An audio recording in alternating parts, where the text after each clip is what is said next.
It's 1:15 in the morning. Rain is pounding against your windshield in an empty diner parking lot. You're sitting in a 9-year-old car with a slipping transmission, staring at a $412 repair estimate sitting on your passenger seat. Money you don't have. You reach into the glove box for a napkin, and your hand brushes against a slip of thermal paper. A lottery ticket. You bought it 8 days ago at a highway gas station because the cashier didn't have change for a 20. You didn't even check the drawing. You pull out your phone, open a browser tab, and type in 6 numbers. The first number matches, your chest tightens. The second number matches, your heart hits your ribs. By the 5th number, your breath stops completely. The Powerball number is 19. You look down at the slip of paper in your shaking hand. $540 million. You are sitting in an idling car worth $2,000, holding a piece of paper worth more money than your entire family tree has earned since arriving in America. And right now, not a single soul on earth knows it but you. Not your spouse, not your parents, not the mechanic waiting for your payment tomorrow morning. You have 30 seconds to make a choice that will split your existence into 2 entirely different lives.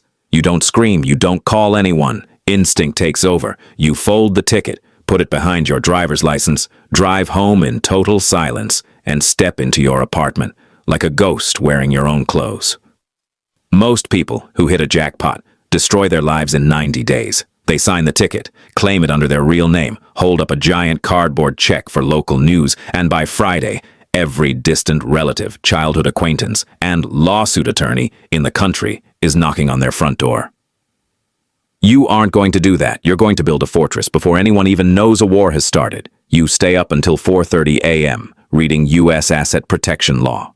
You learn 3 words that will save your life: jurisdiction, anonymity, and irrevocable trusts. You realize your home state requires lottery winners to publish their names, unless the ticket is claimed by an entity. So before you ever step foot in a lottery office, you hire a specialized asset attorney in a state like Wyoming or Delaware, where beneficial ownership laws protect your identity from public records. You don't register the entity under your name. You create a Wyoming anonymous LLC, owned by a blind irrevocable trust with a completely meaningless name, the Northbridge Management Group. You are not the public owner. You are merely the beneficiary, hidden behind 3 layers of legal steel. 14 days later, an attorney in a tailored charcoal suit walks into the state lottery headquarters on your behalf. They verify the ticket. They ask the big question: annuity over 30 years or the lump sum? You already ran the math. The headline is $540 million, but after the immediate 24% federal tax withholding and top bracket adjustments, the cash lump sum lands at roughly $185 million. You sign the transfer paperwork with a hand that finally stops shaking. On paper, you are still an average guy with a slipping car transmission. Underneath the paper, you are a walking central bank. You go back to work on Monday morning. This is the hardest part. The sheer psychological weight of hidden wealth. You sit in your cubicle, listening to your manager complain about a $50 expense report, knowing your liquid capital generated $22,000 in treasury yield while you were making coffee. $22,000 a day, over $900 an hour just to exist. Yet, you bring a packed lunch from home. You pay the mechanic the $412 for your car in cash. You hand your brother $50 for a birthday gift like it's all you can spare, because you quickly learn the first fundamental law of stealth wealth. The performance never stops. Once money becomes visible, it ceases to be currency and becomes a claim that other people feel entitled to enforce on you. Guilt, envy, unexpected lawsuits, and fake investment deals will come for you the second your real net worth leaks into the room. 6 weeks later, you give a quiet 2-week notice. You tell your boss you accepted a remote project coordination role for a mid-sized firm in another state. It's an unremarkable lie that nobody questions. People rarely investigate ordinary explanations. Now comes the real test: helping the people you love without destroying your relationship with them. Your mother has been carrying a $110,000 mortgage that keeps her awake at night. Every bone in your body wants to transfer the money to her account tomorrow and watch her cry with relief. But you know what happens if you do. The second she knows you have tens of millions, the dynamics of your family permanently break. You stop being a son and become an institution.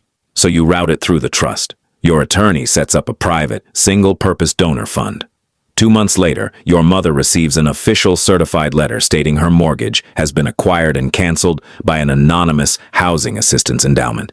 She calls you crying on a Tuesday afternoon, breathless, telling you about the miracle. You sit on your couch, listening to her voice, and you act completely surprised. You congratulate her. You tell her how lucky she is. You realize then that the true cost of absolute secrecy isn't the legal fees, it's the isolation. You are forced to become a master actor to the people who raised you. 3 months after moving to a new city, you make your first mistake. You're at dinner with a small group of acquaintances. Someone at the table starts debating what they'd do if they won the lottery, talking about buying private jets, mansions in Malibu, and posting it on Instagram. You're 2 glasses of wine in. The months of total isolation have been wearing on you.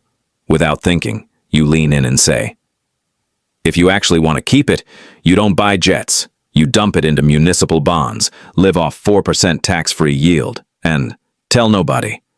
The room goes quiet for half a second. A sharp-eyed woman across the table looks at you just a fraction too long. That sounds like a plan someone made, not a guess, she says. Your stomach drops straight through the floor. You laugh it off, change the subject to sports, and leave 20 minutes later.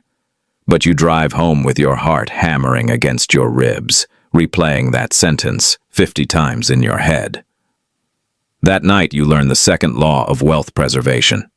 Truth doesn't need proof to be dangerous, it only needs suspicion. Secrecy isn't a one-time decision you made at the gas station or diner. It is a daily discipline you have to practice for the rest of your life. A year passes, the system you built works flawlessly. Your trust owns a diversified portfolio, short-term U.S. treasuries, low-cost broad market index funds, and insulated commercial real estate. You draw a modest, clean $95,000 salary from your entity as a consultant, giving you a completely normal tax footprint and zero public visibility. You've paid off your family's debts quietly, funded college funds for your nieces through structured educational trusts that unlock when they turn 21, and built a peaceful life. Then, you meet someone. It's real. The kind of connection you haven't felt since before that rainy night in the diner. You've been dating for 8 months, and every single night the same question sits at the back of your mind. Do you tell her? If you tell her, you risk breaking the seal on the cage you built to protect yourself. If you don't, every day of your relationship is built on a foundation of managed silence. You sit across from her at dinner, watching her talk about her day, calculating silently whether your secret and your freedom could survive the truth. So here is the question you have to answer.